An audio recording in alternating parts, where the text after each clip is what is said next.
Hi Namaskaram, welcome to Lively Mashup, and today's video it's not a health related video.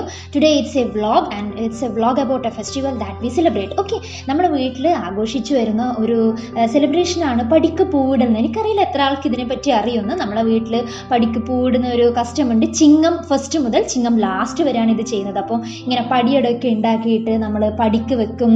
അങ്ങനെയുള്ള പല പല നല്ല നല്ല കാര്യങ്ങളൊക്കെ ഇതിലുണ്ടാവും. അപ്പോൾ നമുക്ക് ഇതുമായിട്ട് ഒരുപാട് ഐതിഹ്യങ്ങളുണ്ട്. അപ്പോൾ അതിലൊന്നാണ് നമ്മൾ ഹിരണ്യകശിപു പ്രഹ്ലാദൻ കുറിച്ചിട്ടുള്ള ഒരു ഐതിഹ്യം. അപ്പം അത് ഞാൻ പറഞ്ഞുതരാം. അപ്പം നമ്മൾ ഈ പടിക്ക് പൂവിടുന്ന സമയത്ത് നമ്മൾ ചിങ്ങം ഫസ്റ്റ് മുതൽ നമ്മൾ ഈ എല്ലാ പടികളും നമ്മളെ വീട്ടിലെ എല്ലാ പടികളും സ്റ്റെപ്സ് ഇതുപോലെ നന്നായിട്ട് തുടക്കും. അതിനുശേഷം നമ്മൾ ചിത്രങ്ങൾ വരക്കും, കോലങ്ങൾ വരക്കും. ആന്ധ്രാപ്രദേശിലും തമിഴ്നാട്ടിലും കർണാടകയിലും എല്ലായിടത്തും പടിക്ക് കോലങ്ങളൊക്കെ ഇടാറുണ്ട്. അതുപോലെ ഞങ്ങൾ ഇത് കാസർഗോഡ്, കേരളത്തിലെ എല്ലാ സ്ഥലത്തും ഉണ്ടോ എന്ന് എനിക്കറിയില്ല. കാസർഗോഡ് ഉണ്ട്. കാസർഗോഡ് തന്നെ എല്ലാ വീടുകളിലും ഒന്നുമില്ല. ഞങ്ങളുടെ വീട്ടിലും ഞങ്ങൾ റിലേറ്റീവ്സിൻ്റെ വീട്ടിലൊക്കെ ഇത് കാണാറുണ്ട്. അപ്പോൾ ഇതുപോലെ ചെയ്യാം. നമുക്ക് ചോക്ക് യൂസ് ചെയ്യാം, അല്ലെങ്കിൽ ചുണ്ണാമ്പ് കല്ല് ഉപയോഗിക്കുന്ന ആളുകളുണ്ട്. അല്ലാതെ ചില ആളുകൾ ഭസ്മം കൊണ്ട് ചേരുന്നുണ്ട്. അപ്പം ഐതിഹ്യം നമ്മൾ പറയാം. അതിലൊന്നാണ് പ്രഹ്ലാദൻ എന്ന് വെച്ചാൽ ഒരു ഡെമൺ കിങ് ആണ് ഹിരണ്യകശിപു. ഹിരണ്യകശിപു ഭയങ്കര ദുഷ്ടനായിരുന്നു. അപ്പോൾ അദ്ദേഹത്തിന് ഭയങ്കര അഹങ്കാരമുണ്ട്. മാത്രമല്ല അദ്ദേഹത്തിന് വരം കൂടി കിട്ടിയിട്ടുണ്ട്. എന്താണ് വരം? അദ്ദേഹത്തിന് ദുഷ്ടത്തരം കാരണം ആളുകൾ അദ്ദേഹത്തിനെ കൊല്ലാൻ പോകുമ്പോൾ അദ്ദേഹത്തിനെ വധിക്കാൻ പറ്റുന്നില്ല. മനുഷ്യനാലും മൃഗാലും അദ്ദേഹത്തിനെ കൊല്ലാൻ പറ്റില്ല. മാത്രമല്ല ഒരു പകലോ രാത്രിയിലോ അദ്ദേഹത്തിന് വധിക്കാൻ പറ്റില്ല. അങ്ങനെയുള്ള വരം ഉള്ളത് കൊണ്ട് തന്നെ ആർക്കും അദ്ദേഹത്തിനെ തോൽപ്പിക്കാൻ പറ്റുന്നില്ല. എന്നിട്ട് അവസാനം നമ്മുടെ മഹാവിഷ്ണു അവതരിക്കുകയാണ്. നമ്മുടെ നരസിംഹ അവതാരം എടുക്കുകയാണ്. അങ്ങനെ ഹിരണ്യകശിപുവിനെ ത്രിസന്ധ്യ നേരത്ത് പടിയിലിരുന്നിട്ട് തൻ്റെ മടിയിലിരുത്തി മാറു പളർന്ന് ചോര കുടിച്ച് അങ്ങനെയാണ് ഹിരണ്യകശിപുവിനെ വധിക്കുന്നത്. അപ്പോൾ ഹിരണ്യകശിപുവിനെ വധിച്ച ശേഷം അത്രയും ഉഗ്രരൂപിയായിരിക്കുന്ന ആ നരസിംഹത്തിനെ ശാന്തനാക്കാൻ വേണ്ടിയിട്ട് പ്രഹ്ലാദൻ പൂജ ചെയ്യുകയും അർച്ചന അർപ്പിക്കുകയും പൂക്കൾ കൊണ്ട് പുഷ്പവൃഷ്ടി നടത്തുകയൊക്കെ ചെയ്ത്. അപ്പോൾ അതിൻ്റെ ഒരു പ്രതീതി, അതിനെ ഓർമ്മിക്കാൻ വേണ്ടിയിട്ടാണ് നമ്മൾ ഇതുപോലെ പടിക്ക് പൂവിട്ടിട്ട് നമ്മൾ പൂജിക്കുന്നത്. മാത്രമല്ല ഇതിൻ്റെ പിറകെ വേറെ ഐതിഹ്യമുണ്ട്. നമ്മൾ ലക്ഷ്മി ദേവീനെ വരവേൽക്കാൻ വേണ്ടിയിട്ടാണ് പടിക്കിങ്ങനെ ഇതുപോലെ കോലങ്ങൾ വരച്ചിട്ട് ഇങ്ങനെ പുഷ്പങ്ങൾ അർപ്പിക്കുന്നതെന്ന് പറയുന്നുണ്ട്. ചില ആളുകൾ പറയുന്നുണ്ട് ചിങ്ങമാസം ആയതുകൊണ്ട് നമ്മൾ മഹാബലിയെ വരവേൽക്കാൻ വേണ്ടിയിട്ടാണ്. ചില ആളുകൾ പറയുന്നുണ്ട് നമ്മൾ ചിങ്ങമാസത്തിൽ വാമനനെ വരവേൽക്കാൻ വേണ്ടിയിട്ടാണ് ഇങ്ങനെ ചെയ്യുന്നത്. അങ്ങനെ പല പല പല കഥകൾ ഇതിൻ്റെ പിന്നിലുണ്ട്. അപ്പം നമുക്ക് ഓരോ ആൾക്കും ഓരോ വിശ്വാസങ്ങളല്ലേ. അപ്പം ഏത് കഥ വിശ്വസിക്കണം എന്ന് നിങ്ങൾക്ക് തീരുമാനിക്കും. Okay, this festival is related to the story about Prahlad and Hiranyakashipu and the Narasimha avatar of Lord Vishnu. Okay, അപ്പോൾ നമ്മൾ ഇത് ഓട്ടടയാണ്. ഓട്ടിൽ സ്പെഷ്യലായിട്ട് ചുട്ടെടുക്കുന്നതാണ്. അപ്പോൾ നമ്മൾ അന്നത്തെ ലാസ്റ്റ് ദിവസം, ചിങ്ങം ലാസ്റ്റ് എൻഡ്, അതായത് കന്നിമാസം തുടങ്ങുന്ന ആ സംക്രാന്തി ആ ദിവസം നമ്മളിങ്ങനെ ഇതുപോലെ ഇങ്ങനെ തിരികത്തിച്ച് വെക്കും. വീട്ടിൽ കുട്ടികളുണ്ടെങ്കിൽ അവരിങ്ങനെ ഓടിയിട്ട് ഈ പടിയട, ഇതിന് പറയും പടിയടാന്ന് കേട്ടോ. സ്റ്റീമല്ല, നമ്മളിങ്ങനെ ഓടിൽ ചുട്ടെടുക്കുന്നതാണ്. എന്നിട്ട് നമ്മളിങ്ങനെ ഓടി എടുക്കും. എന്നിട്ട് അവസാനം എല്ലാവരും കൂടി കഴിക്കും. അതാണ്.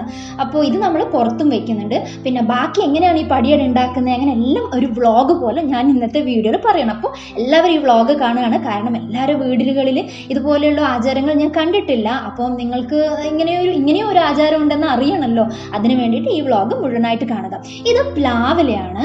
പ്ലാവില എൻ്റെ അനിയനാണ് പറിക്കുന്നത് കേട്ടോ. അപ്പോൾ പ്ലാവില ഇതുപോലെ നമ്മുടെ അമ്മമ്മയുടെ വീട്ടിൽ വലിയ 2-3 പ്ലാവ് ഉണ്ടായിരുന്നു. ഇപ്പം അതിൽ 1-2 മാത്രമേ ബാക്കിയുള്ളൂ. അപ്പം അത് നമ്മൾ പറിച്ചിട്ട്, ഇത് നമ്മുടെ സാധാരണ പത്തിരിപ്പൊടി ഉണ്ടല്ലോ, പത്തിരിപ്പൊടി നമ്മൾ ചൂടുവെള്ളം ഒഴിച്ചിട്ട് നന്നായി കുഴച്ചെടുക്കും. ഇത് തേങ്ങ ചിരവിയതാണ്. അപ്പം ഞാനിപ്പോൾ പറയുന്ന പടിയട എങ്ങനെ ഉണ്ടാക്കുന്നത്, ഇത് ലാസ്റ്റ് ദിവസം നമ്മൾ പടിയുമിൽ വെക്കാൻ വേണ്ടിയിട്ട് ഉണ്ടാക്കുന്നതാണ്.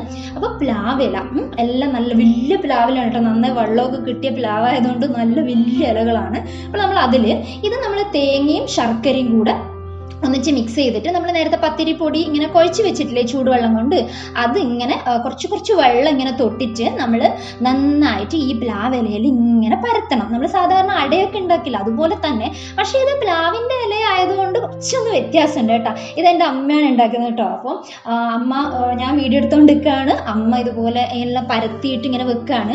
ഇതിനൊരു വേറെ ടേസ്റ്റാണ്. നമ്മൾ മഞ്ഞളിൻ്റെ അപ്പം കഴിക്കാറുണ്ട്, നമ്മൾ വേറെ വാഴയിലൊക്കെ അട ഉണ്ടാക്കി ചൂടാറുണ്ടല്ലോ. പക്ഷെ അത് സ്റ്റീം ചെയ്യുന്നല്ലേ, പക്ഷേ this is having very special taste. Okay, ഇത് നമ്മൾ സ്റ്റീം ആക്കിയിട്ട് എടുക്കുന്നതല്ല, ഇത് നമ്മൾ ചുട്ടെടുക്കുന്ന ചെയ്യുന്നത്. ഓക്കെ, അപ്പോൾ ഇതുപോലെ ഈ കോക്കനറ്റും നമ്മൾ വെല്ലം അത് ഇങ്ങനെ ശർക്കര ആക്കിയത് നമ്മൾ ഇതിലിങ്ങനെ വെതറിയിട്ട് ഇത് അടച്ചു വെക്കും. സാധാരണ അട ഉണ്ടാക്കുന്ന പോലെ തന്നെ ഇത് ക്ലോസ് ചെയ്യും. പിന്നെ എന്താണ്, നമ്മൾ പണ്ട് കാലത്തൊക്കെ ഒരുപാട് കുട്ടികളൊക്കെ ഉണ്ടാവും, എന്നിട്ട് നല്ല രസമാണ് ഈ ഫെസ്റ്റിവലിന്. ഇപ്പോൾ എല്ലാ വീടുകളിലൊക്കെ ഉണ്ട്, അപ്പം കുട്ടികൾ കൂടുതലുണ്ടെങ്കിലും ഒന്നും കൂടെ നല്ല രസമായിരിക്കും. അപ്പോൾ ഇത് ഓടാണ്, ഓടിൻ്റെ പാത്രമാണ്, നമ്മൾ സാധാരണ ചട്ടിയില്ല മൺകലം, അതിൻ്റെ ഒരു പാത്രമാണ്. അപ്പോൾ ഇതിൽ നമ്മൾ ഈ അടയുണ്ടല്ലോ ഇത് ഇങ്ങനെ വെച്ചിട്ട് ഒറ്റ സമയത്ത് നമുക്ക് രണ്ട് അടയെ ചുട്ടെടുക്കാൻ പറ്റുള്ളൂ. കാരണം ഇത് കുഞ്ഞതല്ലേ, പിന്നെ ആ പ്ലാവില നല്ല വലിപ്പമുള്ളതുകൊണ്ട്, ഇല്ലെങ്കിൽ സാധാരണ നാലെണ്ണം നമ്മൾ ചുട്ടെടുക്കാറുണ്ട്. കുഞ്ഞു പ്ലാവില ആകുമ്പോഴത്തേക്ക് നമുക്ക് 4 ചുട്ടെടുക്കാൻ പറ്റുമല്ലോ. പക്ഷേ ഇതിപ്പം ഇല വലുതായതുകൊണ്ട് നമ്മൾ രണ്ടെണ്ണം മാത്രമേ നമ്മൾ ചുട്ടെടുത്തുള്ളൂ. അപ്പോൾ അമ്മ ഇതുപോലെ എല്ലാം പെട്ടെന്ന് സെറ്റാക്കിയിട്ട്, ഇത് രാത്രിയാണ് കേട്ടോ ഈ സംഭവങ്ങൾ. നമ്മൾ ബാക്കി പടിയിൽ പൂവിടുന്നത് രാവിലെയാണ് പൂവിടാറ്, പക്ഷെ അന്ന് ലാസ്റ്റ് ദിവസം ചിങ്ങത്തിൽ എൻ്റെ ചെയ്യുന്ന ലാസ്റ്റ് ദിവസം നമ്മൾ രാത്രിയാണ് പൂവിടുക കേട്ടോ. രാത്രിയും ഇങ്ങനെ പൂവിട്ടിട്ടാണ് ഈ പടി അട ഉണ്ടാക്കുന്നത്. അപ്പോൾ ഇതിങ്ങനെ മടക്കിയിട്ട് നമ്മൾ എല്ലാം ഇങ്ങനെ വെച്ചിട്ട് അപ്പം ഉണ്ടാക്കിയെടുക്കുകയാണ്. അപ്പം നമ്മൾ ഇത് നല്ല ടേസ്റ്റ് ആയതുകൊണ്ട് ഇത് ഒരാൾ തന്നെ ഒരു 3-4 കഴിക്കും. ഇത് പിന്നെ 2 ദിവസമൊക്കെ ചീത്തയാവാണ്ടിരിക്കും. ഈ അപ്പം അങ്ങനെ പെട്ടെന്നൊന്നും ചീത്തയാവില്ല. പിറ്റേ ദിവസവും അതിൻ്റെ പിറ്റേ ദിവസമൊക്കെ ഇരിക്കും. 2-3 ദിവസമില്ല, എന്തായാലും പിറ്റേ ദിവസം രാത്രി വരെയൊക്കെ ചീത്തയാവാണ്ടിരിക്കും ഈ അപ്പം. അങ്ങനെ നമ്മൾ ഇതിങ്ങനെ അടച്ചു വെക്കണം കുറച്ച് സമയത്ത്. ഒരുപാട് ഹൈ ഫ്ലെയിമിലൊന്നും വെക്കാൻ പാടില്ല, അപ്പം ഇത് പെട്ടെന്ന് കരിഞ്ഞു പോകും. നമ്മൾ ലോ ഫ്ലെയിമിലാണ് വെക്കുന്നത്. അപ്പം അമ്മ ഇങ്ങനെ തൊട്ട് നോക്കുകയാണ് കേട്ടോ ഇതായിട്ടുണ്ടോന്ന്. അപ്പം നോക്കുക, ഒരു സൈഡിൽ ഇങ്ങനെ കുറച്ച് ഇതിൻ്റെ കളറ് മാറിയിട്ടുണ്ടല്ലോ.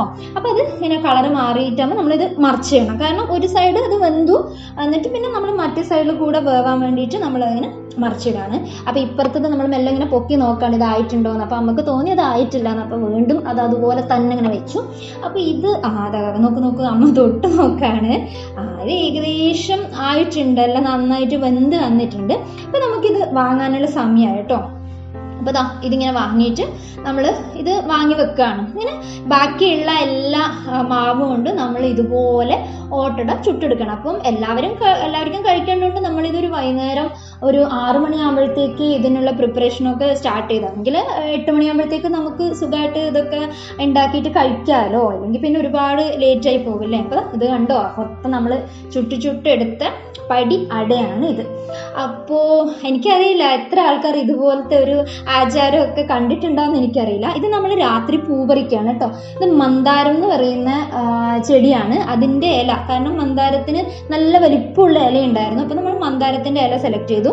പക്ഷെ മന്ദാരത്തിൻ്റെ ഇല തന്നെ സെലക്ട് ചെയ്യണം നിർബന്ധമൊന്നുമില്ല, വാഴയിലൊക്കെ എടുക്കാം. ഇത് റോസാപ്പൂവാണ്. വീട്ടിൽ ഈ സമയത്ത് നല്ല റോസാപ്പൂക്കൾ ഒരുപാടുണ്ട്, പക്ഷെ അമ്മ പറിക്കാനൊന്നും വിടില്ല കേട്ടോ. പക്ഷെ എന്നാലും പിന്നെ നമ്മൾ വർഷത്തിൽ ഒരു പ്രാവശ്യം വരുന്ന ഫെസ്റ്റിവലല്ല, അപ്പോൾ പിന്നെ നമ്മൾ അങ്ങ് പറിച്ചെടുക്കും. ഇതിൽ മഴയൊക്കെ പെയ്തിരിക്കുന്നതുകൊണ്ട് നല്ല ഭംഗി കേട്ടോ. പിന്നെ അനിയൻ കുറച്ച് ക്യാമറയൊക്കെ യൂസ് ചെയ്തിട്ട് പൂക്കളൊക്കെ കണ്ടപ്പോൾ അവനിലെ ഫോട്ടോഗ്രാഫർ അങ്ങ് ഉണർന്നുകൊണ്ട് അങ്ങനെ കുറച്ച് സ്റ്റൈലാക്കി എടുക്കുന്നതാണ്. എനിക്കറിയില്ല അതാ ഇത്ര സ്ലോ മോഷനിലായി പോകുന്നത്. ഇത് ചെക്കി അങ്ങനെ നമുക്ക് ഇതിന് പൂടേണ്ട പൂക്കളെല്ലാം ഒരുവിധം നമുക്ക് വീട്ടിൽ നിന്ന് തന്നെ കിട്ടും. ഇതിനിടയിലാണ് നമ്മുടെ ഓണമൊക്കെ വരിക കേട്ടോ. നമ്മളിത് ചിങ്ങം സ്റ്റാർട്ട് മുതൽ ചിങ്ങം കന്നി തുടങ്ങുന്ന വരെ നമ്മൾ ചെയ്യും. ഇപ്പം ഇവിടെ നല്ലൊരു ക്യാമറ ട്രിക്കൊക്കെ അവൻ ചെയ്ത് നോക്കാൻ വേണ്ടി ശ്രമിക്കുന്നുണ്ട്. അത് എത്രത്തോളം കാണാൻ പറ്റുമെന്ന് എനിക്കറിയില്ല കേട്ടോ. കുഴപ്പമില്ല കണ്ടോ, വെള്ളത്തുള്ളിയൊക്കെ തെറിച്ചു പോകുന്നത് എങ്ങനെയോ എഡിറ്റൊക്കെ ചെയ്ത് അടിപൊളിയാക്കിയിട്ടുണ്ട്. ഓക്കെ, അപ്പം ഞാൻ എന്താ പറഞ്ഞത്, നമ്മൾ ഓണം ഇതിനൊക്കെ ഇടയ്ക്കാണ് വരിക. കാരണം ചിങ്ങമാസത്തിലാണല്ലോ ഓണം വരുന്നത്. അപ്പം അത്തം മുതൽ 10 ദിവസം ഓണം വരില്ല. അപ്പോൾ ഓണത്തിന് വലിയ പൂക്കൾ ഉണ്ടാക്കും. പക്ഷെ ഓണത്തിൻ്റെ ദിവസവും നമ്മൾ പടിയിൽ പൂടും കേട്ടോ. പടിയിൽ പൂടുകയൊക്കെ ചെയ്യും. ഇത് പിന്നെ തുളസി മാൻഡേറ്ററി ആണല്ലോ, എല്ലാ ഇതിനും നമ്മൾ തുളസി യൂസ് ചെയ്യല്ലോ. അപ്പോൾ നമ്മൾ മാൻഡേറ്ററി നമ്മൾ വിട്ട് കളയുന്നില്ല. അപ്പോൾ അന്ന് രാത്രി അച്ഛനാണ് പിന്നെ ഇത് ചെയ്യുന്നത്. നിങ്ങൾക്ക് എന്ത് ഡിസൈൻ എന്ത് വേണമെങ്കിലും വരക്കാം. പക്ഷെ അന്ന് എൻ്റെ ആയതുകൊണ്ട് ലാസ്റ്റിൽ ഇനിയിപ്പോൾ അടുത്ത വർഷമല്ലേ വരുള്ളൂ. അപ്പോൾ അച്ഛൻ അതുപോലെ അങ്ങനെ എഴുതുകയാണ്. നമുക്ക് ഡിസൈൻ വരയ്ക്കുകയോ, ഇതിന് ഞാൻ പറഞ്ഞില്ല, നമുക്ക് ചുണ്ണാമ്പ് കല്ലോ ചോക്കോ അല്ലെങ്കിൽ ചില ആളുകൾ ഭസ്മം നനച്ചിട്ട് ഇതുപോലെ വിരൽ കൊണ്ട് ഇങ്ങനെ ആക്കും. പിന്നെ ചില സ്ഥലത്ത് ആന്ധ്ര അതുപോലുള്ള സ്ഥലങ്ങളിൽ ഇതിൻ്റെ പിന്നിലുള്ള ഐതിഹ്യം ഇതാണോ എന്ന് എനിക്കറിയില്ല. ചിലപ്പോൾ ലക്ഷ്മി ദേവിനെ വരവേൽക്കാൻ ഐശ്വര്യം വരാൻ വേണ്ടിയൊക്കെ ചെയ്യുന്നുണ്ട്. അപ്പോൾ അവർ ഇതുപോലെ പെർമനൻ്റ് ആയിട്ട് അവർ ഇതുപോലെ ഡിസൈൻസ് ഒക്കെ വരച്ച് അവരെ പടിയിലൊക്കെ വെക്കാറുണ്ട്. എന്നിട്ട് നമ്മൾ നേരത്തെ കളക്ട് ചെയ്ത പൂക്കളെല്ലാം കുഞ്ഞു കുഞ്ഞു പീസാക്കി എല്ലാം പിച്ചി മാറ്റിയിട്ട് നമ്മളിതാ ഇതുപോലെ അങ്ങനെ വിടർത്തി ഇട്ടിട്ടുണ്ട് നല്ല സ്റ്റൈലായിട്ട്. എന്താണ് ഇത് സാധാരണ എല്ലാ ദിവസവും രാവിലെ ചെയ്യും, ഈ ദിവസം മാത്രം നമ്മൾ രാത്രി ചെയ്യും. ഓക്കെ, അപ്പോൾ ഇത് വേറൊരു പടിയാണ്. നമ്മുടെ വീട്ടിൽ എത്ര പടിയുണ്ട് എല്ലാ പടിയുമിലും നമ്മൾ ഇതുപോലെ ചെയ്യും കേട്ടോ. എന്നിട്ട് ബാക്കിയുള്ളത് നമ്മൾ തുളസി തറേൻ്റെ അടുത്തോ ബാക്കി പൂജാ റൂമിലോ എവിടെയെങ്കിലും 2 സ്ഥലത്ത് നമ്മൾ കൊണ്ടുവെക്കും. ഇതാണ് പൂക്കളൊക്കെ ഇട്ടിട്ട് ബാക്കി വന്ന പൂക്കൾ നമ്മൾ പുറത്തിങ്ങനെ കൊണ്ടുവെക്കും. ഇനി ഈ നമ്മൾ നേരത്തെ ചുട്ട പടി അടയുണ്ടല്ലോ, അത് എല്ലാ പടീൻ്റെ മുകളിലും നമ്മളിങ്ങനെ വെക്കും. എന്നിട്ട് അതിൻ്റെ മുകളിൽ ഒരു തിരി കത്തിച്ച് വെക്കും. കണ്ട, ഇതുപോലെ നമ്മൾ തിരി കത്തിച്ച് വെക്കും. അമ്മ എല്ലാത്തിലും ഇവിടുന്ന് ഇങ്ങനെ തിരി കത്തിച്ച് എല്ലാ അപ്പത്തിൻ്റെ മുകളിൽ ഇങ്ങനെ കൊണ്ടുവെക്കാണ് കേട്ടോ. അതായത് മെല്ലെ കൊണ്ടുവെക്കാണ്. ലാസ്റ്റ് എന്നിട്ട് നമ്മൾ പുറത്തും ഇങ്ങനെ ഇതുപോലെ കൊണ്ടുവെക്കും. മഴയുണ്ടെങ്കിൽ കുറച്ച് ബുദ്ധിമുട്ടാവും. പക്ഷെ അന്ന് ഭാഗ്യത്തിന് മഴ ഉണ്ടായില്ല. ഈ സമയമാകുമ്പോഴത്തേക്ക് മഴയൊക്കെ പോയി, കുറച്ച് നേരത്തെ മഴ പെയ്തിട്ട് പോയതുകൊണ്ട് നല്ല സുഖമായിട്ട് നമുക്ക് ചെയ്യാൻ പറ്റി. അപ്പോൾ എന്താണ് ഇതിന് കഴിഞ്ഞ ശേഷം ഉണ്ടല്ലോ, ഇതെല്ലാ പടിയിലും വെച്ച ശേഷം നമ്മൾ കുട്ടികളെല്ലാം കൂടി പടിയിൽ ഈ അപ്പമൊക്കെ എടുക്കും. അപ്പം പണ്ട് നമ്മൾ തറവാട്ട് വീട്ടിലായിരുന്ന സമയത്തുണ്ടല്ലോ, നമ്മൾ ഒരുപാട് കുട്ടികളുണ്ട്, എല്ലാ ആപ്പന്മാരും ഞങ്ങളെല്ലാം കൂടെ അങ്ങോട്ടും ഇങ്ങോട്ടൊക്കെ അടിയൊക്കെ ആവും ഇത് എടുക്കാൻ വേണ്ടിയിട്ടുണ്ട്. നമ്മൾ എണ്ണും ആർക്കാ കൂടുതൽ കിട്ടിയെന്ന് വെച്ചെണ്ണും. ഇത് എല്ലാ പടിയുമ്പോൾ ഇതുപോലെ ഇങ്ങനെ വെച്ചിട്ടുണ്ട് കേട്ടോ. റിദ്ദു എൻ്റെ മോനാണ് കേട്ടോ, അവനത് ഓടി അടയെടുക്കാണ്, എല്ലാം കളക്ട് ചെയ്യാണ് കേട്ടോ. അപ്പോൾ ഈ ഓടിയെടുക്കാൻ പാകത്തിന് ഇവൻ മാത്രമേ ഉള്ളൂ, ബാക്കി എല്ലാവരും വലുതായതുകൊണ്ട് അവന് വലിയ കോമ്പറ്റീഷനൊന്നും നേരിടേണ്ടി വന്നില്ല. ഇതുപോലെ എല്ലാം എടുത്തിട്ട് അതിങ്ങനെ കഴിക്കാം. അപ്പോൾ ഈ തിരിയും അതിൻ്റെ മുകളിൽ വീണ് കത്തും കുറച്ച്. അപ്പോൾ അതിനൊരു പ്രത്യേക ടേസ്റ്റാണ് കേട്ടോ. ഇതിൻ്റെ കുഞ്ഞു കുട്ടിയാണ്, അവൻ ഇങ്ങനെ കഴിക്കുകയാണ്. നിങ്ങൾക്ക് എല്ലാവർക്കും ഈ പടിക്ക് പൂവിടൽ എന്ന് പറഞ്ഞ ഈ ഒരു ആചാരം ഇഷ്ടപ്പെട്ടെന്ന് വിചാരിക്കുന്നു. ഇതിനെക്കുറിച്ച് കൂടുതൽ ഐതിഹ്യങ്ങൾ കിട്ടുമായിരിക്കും നമ്മൾ കൂടുതൽ അന്വേഷിക്കുകയാണെങ്കിൽ.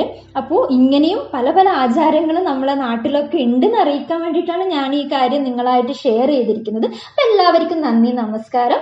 അടുത്തൊരു നല്ല വീഡിയോ ആയിട്ട് വരുന്നത് വരെ stay safe, stay healthy, stay happy, bye. അപ്പോൾ സബ്സ്ക്രൈബ് ചെയ്യാൻ മറക്കരുത്.